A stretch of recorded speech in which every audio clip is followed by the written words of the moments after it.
Welcome back everyone. United kingdom के compact modular nuclear reactors को design और deploy करने के एफर्ट को अक्सर एसएमआरस स्मॉल मॉड्यूलर रिएक्टर्स कहा जाता है।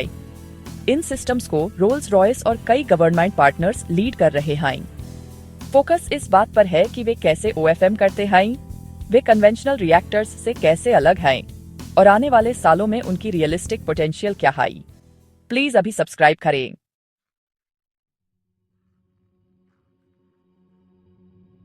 एक छोटा मॉड्यूलर रिएक्टर असल में एक छोटा किया हुआ scaled down pressurized water reactor है, जिसे फैक्ट्री की कंडीशंस में बनाया जाता है और फिर ऐसी जगह पर ले जाया जाता है जहां इसे एक बड़े कन्वेंशनल प्लांट की तुलना में ज्यादा जल्दी असेंबल किया जा सके।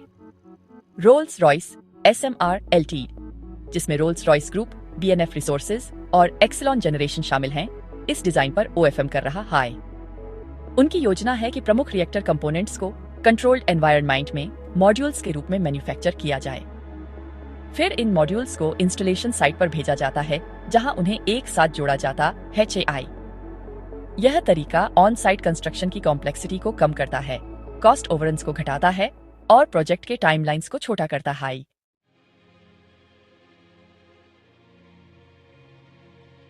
रोल्स रॉयस एसएमआर डिजाइन का core well established pressurized water reactor technology पर बेस्ड है।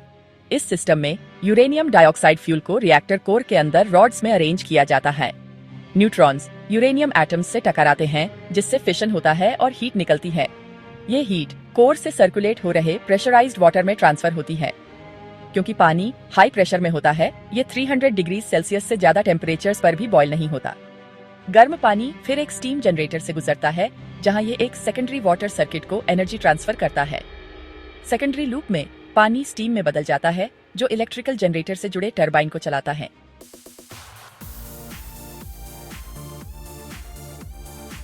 मौजूदा गीगावाट स्केल रिएक्टर्स की तुलना में रोल्स रॉयस एसएमआर लगभग 470 मेगावाट बिजली पैदा करता है। यह यूके के सबसे बड़े न्यूक्लियर स्टेशनों जैसे कि साइजवेल बी की क्षमता का लगभग 7वां हिस्सा है। छोटी क्षमता जानबूझकर रखी गई है क्योंकि यह रिएक्टर को और तेजी से और ज्यादा जगहों पर बनाने की सुविधा देता है। 470 मेगावाट का प्लांट लगभग 10 लाख घरों को बिजली दे सकता है। मॉड्यूलर कंस्ट्रक्शन प्रोसेस का इस्तेमाल करके रोल्स रॉयस का दावा है कि रेगुलेटरी अप्रूवल पूरा होने के बाद एक यूनिट को लगभग 4 साल में बनाया जा सकता है।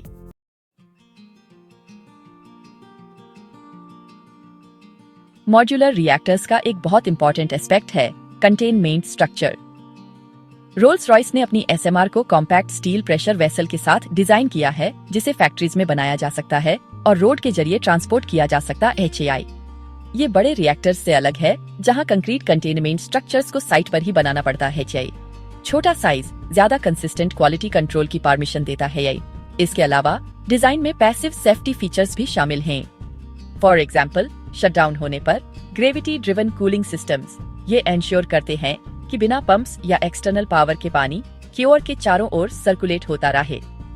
MIT और यूनिवर्सिटी ऑफ मैनचेस्टर के रिसर्चर्स ने स्टडीज पब्लिश की हैं जो इस बात को कंफर्म करती हैं कि पैसिव सेफ्टी डिजाइन मेल्टडाउन के रिस्क को काफी कम कर सकते हैं।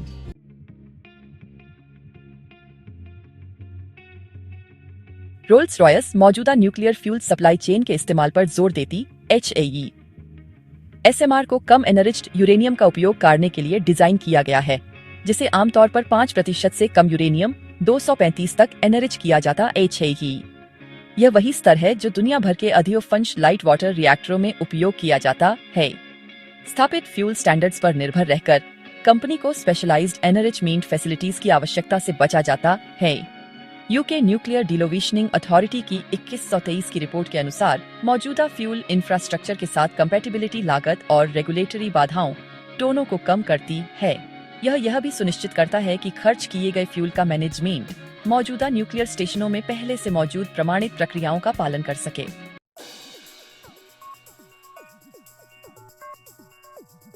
कूलिंग न्यूक्लियर प्लांट्स के लिए एक और बड़ी चुनौती है। बड़े रिएक्टर्स को अक्सर गर्मी कम करने के लिए समुद्र या नदी तक सीधी पहुंच की जरूरत होती है।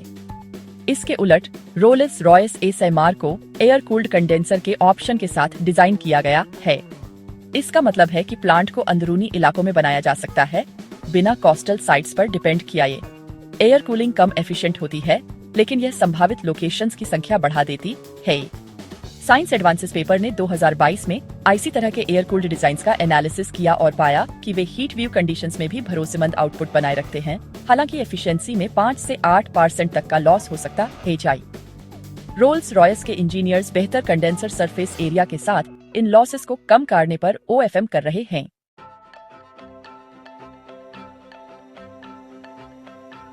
Construction economics UK SMR program के लिए बहुत जरूरी हैं। ब्रिटेन में ट्रेडिशनल न्यूक्लियर प्रोजेक्ट्स जैसे हिंकले पॉइंट C को लागत में बढ़ोतरी और 10 साल लंबे शेड्यूल का सामना करना पड़ा है। रोल्स रॉयस का कहना है कि फैक्ट्री में बने मॉड्यूल्स लागत को लगभग 2 बिलियन पाउंड प्रति यूनिट तक कम कर सकते हों, जबकि एक बड़े गीगावाट रिएक्टर के लिए 20 बिलियन लगते हों। यूके सरोफर ने 200 मिलियन पाउंड से ज्यादा की फंडिंग लोवेट की है, जिसमें 500 मिलियन से ज्यादा का एडिशनल प्राइवेट इन्वेस्टमेंट भी शामिल है।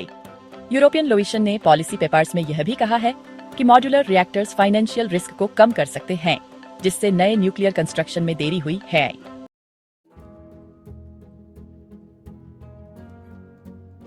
रोल्स रॉयस SMR का एक सबसे बड़ा फायदा स्केलेबिलिटी है। एक ही जगह पर कई यूनिट्स लगाकर एक पावर पार्क बनाया जा सकता है।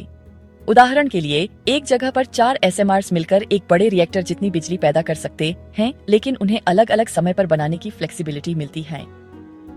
यह मॉड्यूलर तरीका यूटिलिटीज को डिमांड के हिसाब से अपनी कैपेसिटी बढ़ाने में मदद करता है। असल में कोई भी इलाका एक यूनिट से शुरू कर सकता है और समय के साथ और यूनिट्स जोड़ सकता है। एक्सिलॉन जनरेशन, जो कंसोर्शियम का एक बड़ा US यूटिलिटी है, ने इस इंक्रीमेंटल ग्रोथ मॉडल को कैपिटल एक्सपेंडिचर को फैलाने और पेबैक पीरियड्स को छोटा करने के तरीके के तौर पर बताया है।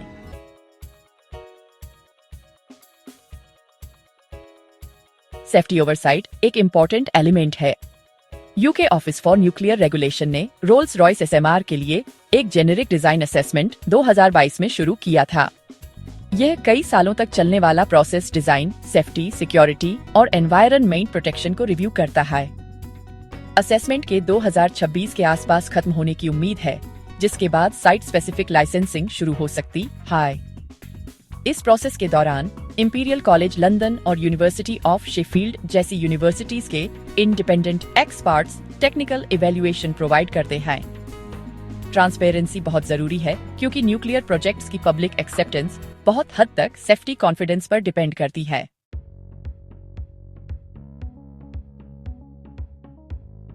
दुनिया भर में इसमें दिलचस्पी बढ़ती जा रही है। 2023 में चेक गणराज्य और पोलैंड ने रोल्स रॉयस के साथ छोटे मॉड्यूलर रिएक्टरों की पॉसिबल डेवलपमेंट के बारे में बातचीत शुरू की, और कनाडा ने भी atomic energy of Canada limited के जरिए सहयोग में इंटरेस्ट दिखाया है। IEEE स्पेक्ट्रम की एक रिपोर्ट में बताया गया है कि छोटे देश, खासकर वे जिन्हें बड़े न्यूक्लियर स्टेशनों का एक्सपीरियंस नहीं है, वे SMRs को न्यूक्लियर पावर में एक एंट्री पॉइंट की तरह देखते हैं। इसका मेन अट्रैक्शन कम शुरुआती लागत और स्टैंडर्ड डिजाइन का कॉम्बिनेशन है, जिससे स्पेशलाइज्ड नेशनल सप्लाई चेन की जरूरत कम हो जाती है।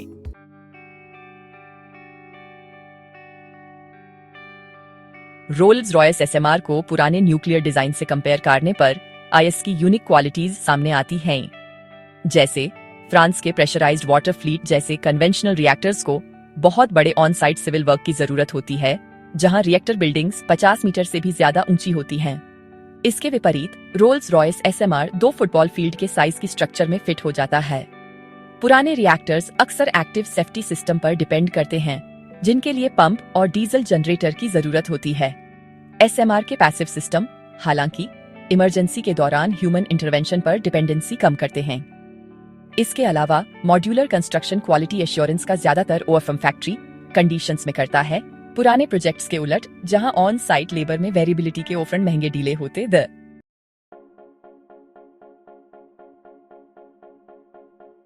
यूके की एनर्जी मिक्स में छोटे मॉड्यूलर रिएक्टर्स का रोल काफी इंपॉर्टेंट है। जहां रिन्यूएबल्स जैसे हवा और सोलर बढ़ रहे हैं, वहीं उनका इंटरमिटेंट नेचर मतलब है कि हमें अभी भी स्टेबल बेसलोड जनरेशन चाहिए। अभी नेचुरल गैस ये रोल निभाता है, लेकिन इससे एमिशन का कंसर्न रहता है। न्यूक्लियर प्लांट्स दूसरी तरफ एमिशन फ्री बेसलोड पावर देते हैं। SMRs का एक फ्लीट ऑफशोर विंड को कॉम्प्लीमेंट कर सकता है और इंपोर्टेड गैस पर निर्भरता कम करने में मदद कर सकता है। UK department for energy security ने एसएमआर्स को अपनी फ्यूचर एनर्जी स्ट्रेटेजी का एक सेंट्रल पिलर बताया। हाई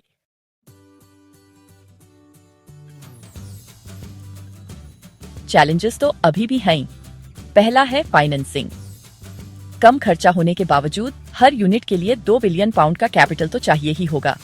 इन्वेस्टर्स को अट्रैक्ट करने के लिए हमें प्रेडिक्टेबल टाइमलाइंस दिखानी होंगी। दूसरी चुनौती है रेगुलेटरी अप्रूवल। न्यूक्लियर प्रोजेक्ट्स को बहुत स्ट्रिक्ट रिव्यू से गुजरना पड़ता है और कोई भी डिजाइन चेंज होने पर प्रोसेस फिर से शुरू हो सकती है। तीसरी चुनौती है सप्लाई चेन की प्रिपरेशन। रोल्स रॉयस, एसिस्टम और एटकिंस जैसी ब्रिटिश कंपनियों के साथ मिलकर मैन्युफैक्चरिंग बेस डेवलप कर रहा है, लेकिन कई यूनिट्स तक पहुंचने के लिए इंडस्ट्रियल कैपेसिटी को टेस्ट करना होगा। और आखिर में पब्लिक परसेप्शन भी एक फैक्टर है। पहले के न्यूक्लियर एक्सीडेंट्स की वजह से लोगों में जो स्केप्टिसिज्म है, उसे सिर्फ ट्रांसपेरेंट कम्युनिकेशन और डेमोन्स्ट्रेटेड सेफ्टी से ही दूर किया जा सकता है।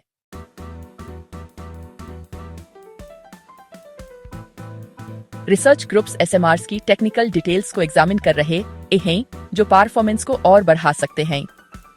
University of Bristol high temperature झेलने वाले रिएक्टर प्रेशर वेसल्स के लिए एडवांस्ड मटेरियल्स की स्टडी कर रही HAI। यूके में नेशनल न्यूक्लियर लेबोरेटरी लंबी लाइफ स्पैन के लिए improved fuel rod cladding materials को टेस्ट कर रही HAI। नेचर एनर्जी जैसे जर्नल्स ने लॉर्ड फॉलोइंग कैपेबिलिटी पर पेपर्स पब्लिश किए हैं, जो एसएमआर्स की ग्रिड फ्लक्चुएशन से मैच करने के लिए आउटपुट एडजस्ट करने की एबिलिटी है। यह फ्लेक्सिबिलिटी वेरिएबल विंड और सोलर को बैलेंस करने में हेल्प कर सकती है, जिससे लार्ज कन्वेंशनल रिएक्टर्स को ऑफी स्ट्रगल करना पड़ता है।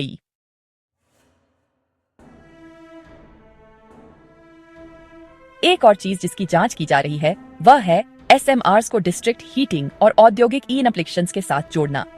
क्योंकि ये रिएक्टर्स हाई टेम्परेचर वाली भाप पैदा करते हैं, इनका इस्तेमाल इलेक्ट्रोलिसिस के जरिए हाइड्रोजन बनाने के लिए किया जा सकता HAE, या फिर केमिकल प्लांट्स को गर्मी देने के लिए भी। रोल्स रॉयस ने उत्तरी इंग्लैंड में संभावित औद्योगिक ग्राहकों के बारे में बात की है, जहां केमिकल और स्टील इंडस्ट्रीज ज्यादा हैं।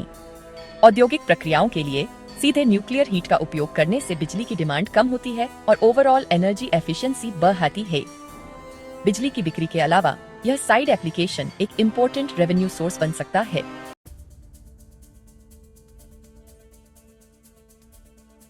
इंटरनेशनल कॉम्पिटिटर्स भी एसएमआर डिजाइन्स में आगे बढ़ रहे हैं। यूनाइटेड स्टेट्स में न्यू स्केल पावर को न्यूक्लियर रेगुलेटरी लोविशन से डिजाइन अप्रूवल मिल गया है और वे इडाहो में पहला मॉड्यूल बनाने की प्लानिंग कर रहे हैं। रशिया में रोस्टोम ने पहले ही दूर दराज के रीजन्स को पावर देने के लिए बार्ज पर फ्लोटिंग एसएमआर्स डिप्लॉय कर दिए हैं। चाइना में HTRPM प्रोजेक्ट, जो एक high temperature gas cooled modular reactor है, ने 2021 में पहली क्रिटिकलिटी हासिल की आई। हर डिजाइन की अपनी यूनिक फीचर्स हैं, लेकिन रोल्स रॉयस सिंप्लिसिटी और प्रूव्ड प्रेशराइज्ड वाटर टेक्नोलॉजी पर भरोसा करने पर जोर देता है। यह ज्यादा नए डिजाइन की तुलना में टेक्निकल रिस्क को कम करता है।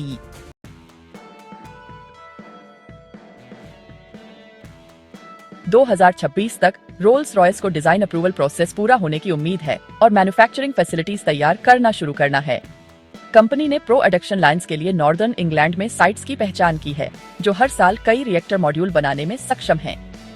एक बार चालू होने के बाद ये फैक्ट्रियां घरेलू और एक्सपोर्ट दोनों मार्केट को सपोर्ट कर सकती हैं। इसका लक्ष्य यूके को एसएमआर टेक्नोलॉजी के लिए एक ग्लोबल हब के तौर पर स्थापित करना है, जैसा कि एयरबस ने एविएशन मैन्युफैक्चरिंग में यूरोप की जगह बनाई थी। इस फेज में सरोफरी मदद बहुत जरूरी है और पार्लियामेंट में फंडिंग के फैसले इस बात पर असर डालेंगे कि इस दशक के आखिर में फुल स्केल डिप्लॉयमेंट शुरू होता है या नहीं।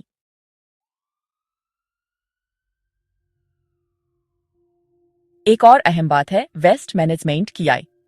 हालांकि एसएमआर्स बड़े रिएक्टर्स से कम टोटल वेस्ट नहीं फैलते हैं, फिर भी यह वेस्ट हाई लेवल का होता है और इसे सेफली स्टोर करना पड़ता है। यूके एक geological disposal facility program develop कर रहा है ताकि स्पेंट फ्यूल और हाई लेवल वेस्ट को लंबे समय तक स्टोर किया जा सके। रोल्स रॉयस एसएमआर्स इसी प्रोग्राम पर निर्भर करेंगे, जो अभी साइट सिलेक्शन स्टेज में HAI नेशनल न्यूक्लियर लेबोरेटरी ने इस बात पर जोर दिया है कि एसएमआर वेस्ट स्ट्रीम्स को एक यूनिफाइड नेशनल सिस्टम में इंटीग्रेट करना लॉन्ग टर्म सेफ्टी और रेगुलेटरी अप्रूवल के लिए जरूरी होगा।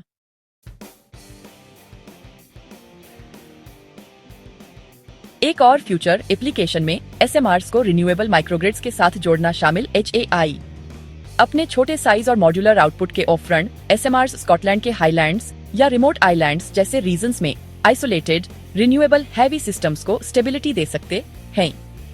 यूनिवर्सिटी ऑफ स्ट्रैथक्लाइड की स्टडीज से पता चलता है कि विंड और टाइडल एनर्जी के साथ इंटीग्रेटेड SMRs कटलमेंट को कम करते हैं और ग्रिड स्टेबिलिटी को इम्प्रूव करते हैं। इस हाइब्रिड मॉडल को डेमोन्स्ट्रेट करने से एक्सपोर्ट अपॉर्चुनिटीज को सपोर्ट मिल सकता है, क्योंकि हाई रिन्यूएबल पेनिट्रेशन वाले कंट्रीज को अक्सर ऐसी ही स्टेबिलिटी इश्यूज का सामना करना पड़ता है।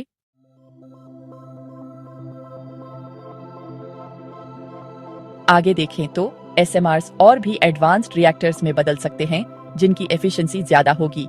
ETH ज़ुरिक और मैक्स प्लांक इंस्टीट्यूट के रिसर्चर्स इस बात पर रिसर्च कर रहे हैं कि मॉड्यूलर रिएक्टर्स को मोल्टन सॉल्ट कूलिंग या फास्ट न्यूट्रॉन डिजाइन्स के साथ कैसे इंटीग्रेट किया जा सकता है। इससे फ्यूल का इस्तेमाल बेहतर होगा और वेस्ट कम होगा। वैसे तो यह 2019 के बाद के लॉन्ग टर्म प्रोस्पेक्ट्स हैं, पर रोल्स रॉयस SMRs की पहली जनरेशन ब्रिटेन के एनर्जी ट्रांजिशन के लिए एक सॉलिड फाउंडेशन देती है। पहली यूनिट्स का रिलायबल ऑपरेशन दिखाना ही सबसे इम्पोर्टेंट माइलस्टोन होगा।